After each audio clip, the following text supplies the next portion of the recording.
สาวลาวไปบ่รอดถูกเจ้าหน้าที่ตำรวจของไทยรวบคาด้านในข้อหาร่วมกันฟอกเงิน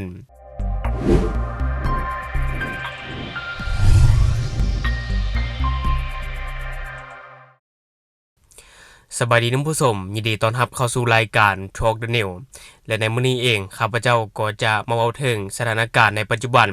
ที่ว่ามีคนลาวเข้าไปพัวพันกับบัญชีม้า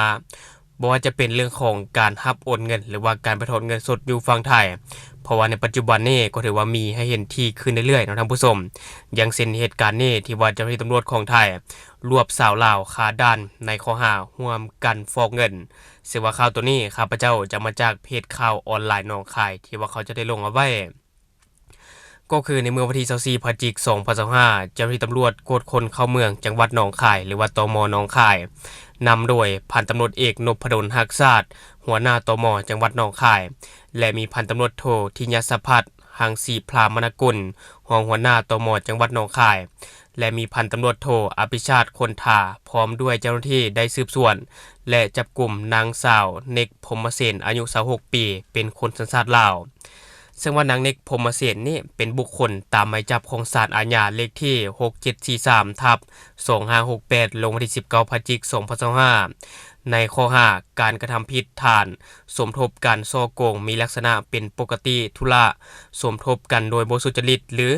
โดยการลอกลวงนำเข้าสู่ระบบคอมพิวเตอร์ที่บิดเบือนหรือปลอมแปลงทั้งหมดหรือบางส่วนหรือข้อมูลคอมพิวเตอร์อันเป็นเหตุให้เกิดความเสียหายแก่บุคคลใดบุคคลหนึ่ง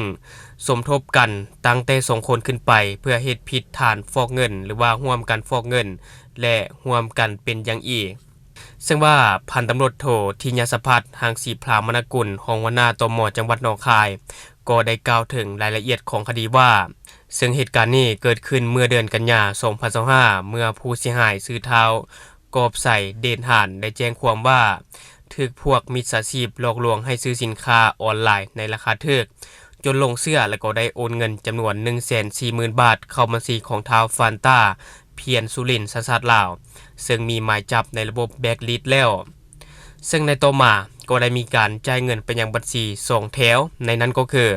พบว่ามีการโอนเงินจำนวน 40,000 บาทเข้ามาบัญชีของนางเนกพรหมเสนเป็นผู้ต้องหาอยู่ธนาคารกรุงศรีอยุธยาซึ่งผู้ต้องหาก็ยังให้การว่าครอบครัวของตนมีธุรกิจหำแลกเปลี่ยนเงินอยู่นครหลวงจันทน์ในครั้งนี้ผู้ต้องหาได้ติดต่อกับแม่หญิงลาวชื่อนางสุพุตตาแสงสว่างผ่านทาง Facebook และ WhatsApp เนื่องจากว่านางสุพุตตาได้ประกาศรับโอนเงินตาประเทศไทยซึ่งผู้ต้องหาก็ได้ติดต่อหานางสุพุตตาผ่านทาง WhatsApp เพื่อต้องการนำใช้เงินบาทไทยอยู่ฝั่งไทยจำนวน 40,000 บาทซึ่งว่าขั้นตอนของการโอนมันก็มีดังนี้ท่านผู้ชมนางสุพุตตาได้โอนเงิน 40,000 บาทจากบัญชีท้าวฟานต้าบัญชีม้าเข้าบัญชีของนางเนกพรหมเสนเป็นผู้ต้องหาและในมือเดียวกันนางเนกพรหมเสนผู้ต้องหาก็ได้โอนเงิน 40,080 บาทเป็น 40,080 บาทพร้อมกับค่าธรรมเนียม80 บาทผ่านธนาคารการค้าต่างประเทศลาวให้กับนางสุพุตตาซึ่งผู้ต้องหาก็ให้การว่าบ่ฮู้ต้นตอที่มาของเงินและบ่ฮู้ว่าเป็นบัญชีม้าเนื่องจากการโอนเงินแม่นผ่านระบบ QR Code หลังจากได้รับข้อมูลครบถ้วนเจ้าหน้าที่ตม.จังหวัดหนองคายจึงได้ทำการควบคุมตัวผู้ต้องหา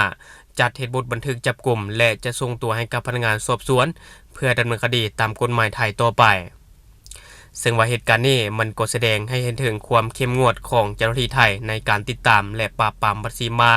ที่พัวพันกับการฉ้อโกงทางออนไลน์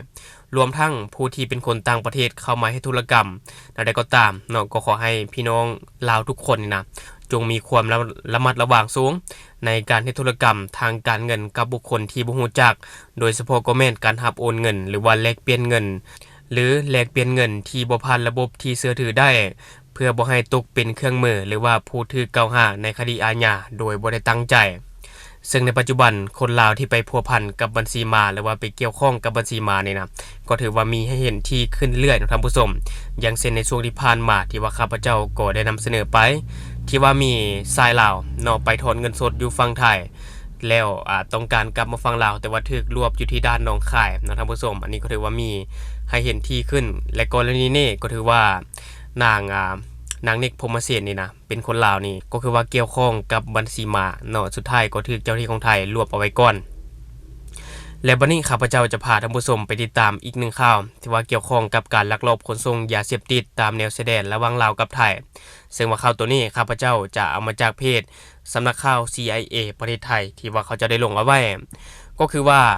ทหารผ่านสมทบกับปลัดหญิงออกลาดตระเวนสกัดกั้นยึดยาบ้า 190,000 เม็ดตามลำแม่น้ำคองที่จังหวัดมุกดาหารก็คือสุดเฉพาะกิจฐานผ่านที่ 2105ร่วมกับปลัดอำเภอหญิงและสุดปฏิบัติการพิเศษฝ่ายปกครองสิ่งเมืองมุกจังหวัดมุกดาหารได้สมทบกำลังออกลาดตระเวนตามแคมแม่น้ำคองเพื่อสกัดกั้นขบวนการค้ายาเสพติดซึ่งผลการปฏิบัติงานในครั้งนี้แม่นพบเหือต้องสงสัยนำกระสอบสิ่งของมาทิ่มไว้แล้วก็ได้หลบหนีไปยังว่องไวเมื่อเจ้าหน้าที่เข้าไปตรวจสอบก็พบว่าเป็นยาบ้าล็อตใหญ่ถึง 190,000 เม็ดและเจ้าหน้าที่ก็กำลังเร่งขยายผลตามนโยบายปราบปรามยาเสพติดของรัฐบาลไทยซึ่งในเมื่อวันที่24พฤศจิกายน2025เวลา 17:30 น.กองกำลังเฉพาะกิจฐานพันที่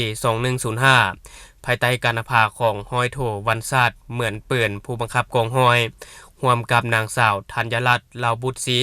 ปลัดอำเภอกลุ่มงานความมั่นคงเมืองมุกดาหารพร้อมด้วยชุดปฏิบัติการพิเศษสิ่งเมืองมุกและหน่วยงานความมั่นคงในพื้นที่ได้ประสานสมทบกำลังออกปฏิบัติการลาดตระเวนเฝ้าระวัง